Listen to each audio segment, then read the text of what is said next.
Saber gestionar los neumáticos puede ser la diferencia entre ganar o perder una carrera, así que es importantísimo que descubras las diferencias entre el graining y el blistering, ya que pueden destruir tus neumáticos.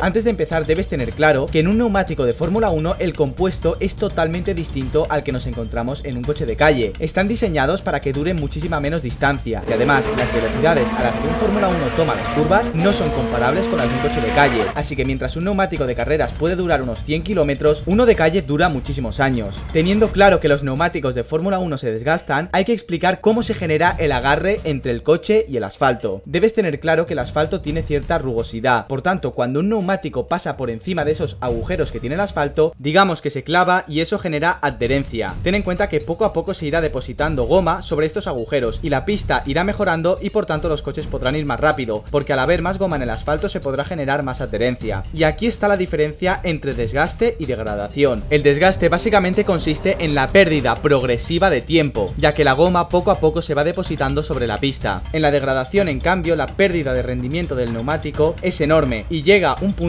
que se conoce como el cliff o precipicio, en el que el neumático perderá prácticamente toda su capacidad para generar adherencia y el coche será inconducible. Y como comentaremos en unos minutos, hay dos tipos de degradación, el graining y el blistering. Como ves, gracias a la porosidad del asfalto se puede generar adherencia. Pero ¿qué pasa? Que esto también genera temperatura, y la temperatura es la clave para hacer funcionar correctamente los neumáticos. Debes tener claro que en un Fórmula 1, si los neumáticos no están en su temperatura óptima de trabajo, será como conducir sobre hielo. Por ejemplo, en el Gran Premio de Turquía de 2020 nos encontramos con unas temperaturas muy bajas y encima un asfalto muy liso que no permitía a los Fórmula 1 poder generar esa temperatura mínima para que se pudiesen calentar los neumáticos, y estuvimos viendo todo el fin de semana muchísimos trompos y errores de los pilotos porque era imposible poner los neumáticos en temperatura y por tanto el coche era inconducible. ¿De qué depende que se pueda generar o no temperatura? Pues bien, lógicamente de la temperatura ambiente y del asfalto, del tipo de asfalto y su rugosidad, de la configuración del circuito, ya que no es lo mismo un circuito con curvas de alta velocidad como puede ser Silverstone, como otro con curvas de baja velocidad como puede ser Bakú, por ejemplo. En Silverstone hay problemas de sobrecalentamiento de neumáticos, mientras que en Bakú hay problemas para poder calentarlos. Y finalmente también depende del estilo de conducción del piloto. No todos los pilotos consiguen calentar igual los neumáticos, hay algunos que se les da mejor y otros que les cuesta un poquito más. Y esto es importante tenerlo en cuenta porque no todos los compuestos de Pirelli tienen la misma temperatura óptima de trabajo. Debes saber que hay 5 tipos de compuestos de neumáticos. Los más duros tienen una temperatura de trabajo de entre 110 y 140 grados y los más blandos, en cambio, la temperatura ronda los 85 y 115 grados. ¿Qué significa esto? Pues que temperaturas superiores o inferiores a estas, los neumáticos no trabajarán correctamente. Por esta razón se usan las mantas calentadoras para ayudar al piloto a poder meter el neumático en temperatura. Sin embargo, este año se ha limitado la temperatura de las mantas. Ahora como máximo podrán estar a 70 grados centígrados. Por tanto, calentar los neumáticos después de hacer una parada será un poco más difícil. Y la idea en los próximos años es seguir limitando esto para que en el futuro no existan las mantas calentadoras. Pero es que además hay que tener una última cosa en cuenta. El neumático se tiene que poder calentar de manera uniforme. Es decir, hay que controlar tanto la temperatura interior del neumático como la exterior. Porque cuando alguna de estas dos temperaturas no es la correcta, ahí es donde empiezan los problemas y aparece o bien el blistering o bien el graining. Vamos a empezar a hablar primero del graining. El graining básicamente son como unos macarrones que se enganchan al neumático. La diferencia de temperaturas en el neumático es lo que causa estos macarrones. El neumático, al estar frío en la parte interior y muy caliente en la banda de rodadura, que es la que está en contacto con el asfalto, provoca que trozos de neumático se despeguen de la rueda y cuando el neumático los pisa se vuelvan a enganchar sobre la banda de rodadura. Por tanto, se genera una superficie de contacto que ya no es lisa, sino que tiene ciertas irregularidades a causa de estos macarrones que están enganchados al neumático. Y esto provoca que la rueda pierda muchísima adherencia. ¿En qué neumático suele aparecer? Pues normalmente aparece en los delanteros. ¿Por qué? Pues porque los traseros son más fáciles de calentar y los delanteros, si no están a temperatura, el piloto al girar lo que hará será deslizar sobre el asfalto y este deslizamiento es lo que genera que la banda de rodadura se sobrecaliente, mientras que la zona interior del neumático está fría y por tanto se genera este graining que es tan perjudicial para el tiempo por vuelta. Sin embargo, tiene un punto positivo y es que con el paso de las vueltas se puede ir limpiando, es decir, el graining a lo largo del stint se puede llegar a eliminar. ¿Por qué? Pues porque como el neumático poco a poco se va gastando, cada vez hay menos goma y por tanto cada vez se desprenden menos trozos de neumático y por tanto poco a poco se va curando este problema. A nivel visual, el piloto puede saber que hay graining porque verá una zona del neumático que estará mucho más oscura, pero es que además el piloto también notará que el coche tendrá más tendencia a subvirar, porque si los neumáticos delanteros no están trabajando bien, será más fácil que deslicen en el eje delantero, y esto hace que el piloto, si no sabe gestionarlo, entre en un círculo vicioso. Así que para intentar que no se produzca este graining, lo que hay que hacer es levantar un poco el pedal del gas en las curvas de alta velocidad y tratar de tomarlas un poquito más lento de lo que realmente podrías, para de esta manera poder gestionar las ruedas y alargar tu stint. No olvides, saber gestionar los neumáticos en la Fórmula 1 moderna puede ser la diferencia entre ganar y perder una carrera. Y ahora pasando a hablar del blistering, este fenómeno básicamente son ampollas que se producen cuando el interior del neumático está mucho más caliente que el exterior, y esto genera unas pequeñas bolsas de aire o ampollas que cuando explotan generan un cráter, es decir, se queda como un agujero en el neumático, y por tanto esto hace que se pierda superficie de contacto, lo cual se traduce en una pérdida de tiempo. Normalmente el blistering, a diferencia del graining, no se puede curar. Una vez se ha generado, únicamente irá a peor, y si te pasa en las ruedas traseras estás perdido, ahí perderás muchísimo tiempo. En los delanteros, en cambio, no es tan dramático, podrás ir tirando, perderás tiempo, sí, pero podrás ir tirando a un ritmo decente. En las ruedas traseras te provocará una pérdida enorme de tiempo, y además, como será más fácil hacer deslizar los neumáticos, probablemente al acelerar los harás patinar con más facilidad. ¿En qué se traduce esto? En que la temperatura seguirá aumentando aún más, y de nuevo entrarás en un círculo vicioso donde destruirás los neumáticos en pocas vueltas. ¿Por qué se genera este fenómeno? Pues bien, por temperaturas demasiado elevadas que sobrecalienten el neumático. También puede ser debido a que las presiones de los neumáticos son demasiado altas. Cuando aumentas la presión de inflado del neumático, la huella de contacto disminuirá y por tanto toda la energía se concentrará en un punto más pequeño, es decir, la temperatura se concentrará en una zona muy pequeña de la rueda. En cambio, si bajamos las presiones y conseguimos que más superficie del neumático esté en contacto con el asfalto, se conseguirá repartir la temperatura a lo largo de una superficie mayor, por tanto se podrá evitar el blistering. Y también puede ser provocado por un estilo de pilotaje demasiado agresivo por parte del piloto, sobre todo a la hora de acelerar y hacer patinar las ruedas traseras. Pero además, en los neumáticos delanteros también puede darse el caso que demasiado camber genere unas ampollas en la zona interior del neumático. Debes saber que las ruedas delanteras en un Fórmula 1 tienen cierto camber o ángulo de caída, es decir, no están totalmente paralelas al suelo, sino que están ligeramente inclinadas porque el coche no está yendo al límite. De hecho, nos interesa que haya menos superficie de contacto para que el coche pueda ir más rápido en las rectas, y esta es la razón por la que las ruedas están ligeramente inclinadas hacia adentro. Pues bien, si nos pasamos a la hora de meter las ruedas hacia adentro, la única zona que estará en contacto con el asfalto todo el rato será la zona interior, y por tanto será la que se sobrecalentará con más facilidad. Así que una posible solución es tratar de tener un ángulo de caída un poco más neutro y paralelo al suelo. Ten en cuenta que esto del camber sobre todo influirá en las ruedas delanteras, ya que el ángulo de caída en las ruedas traseras es muy pequeño y no influye tanto como pasa en las delanteras. El blistering, como hemos dicho, no se puede curar, lo único que puedes hacer es evitar que aparezca, tanto a nivel de setup, como hemos comentado, cambiando el camber o modificando las presiones, como también a nivel de pilotaje. Para ello, un truco es que debes cuidar el neumático sobre todo al principio del stint, por dos razones. Primero, porque si sacas a los neumáticos de su temperatura óptima de trabajo, luego será muy difícil volver a hacerlos entrar en temperatura, y también porque al principio del stint llevarás más gasolina encima y por tanto el coche pesará más y será más fácil sobrecalentar los neumáticos. Pero además, el piloto también debe tener en cuenta si está rodando en aire sucio, porque rodar cerca de otro coche te hará perder carga aerodinámica y por tanto será más fácil que hagas patinar las ruedas y las desgastes antes de lo previsto. Si quieres descubrir más cómo afecta el aire sucio y por qué es tan difícil adelantar en la Fórmula 1 moderna, ves a ver este vídeo porque entenderás las diferencias entre el rebufo y el aire sucio.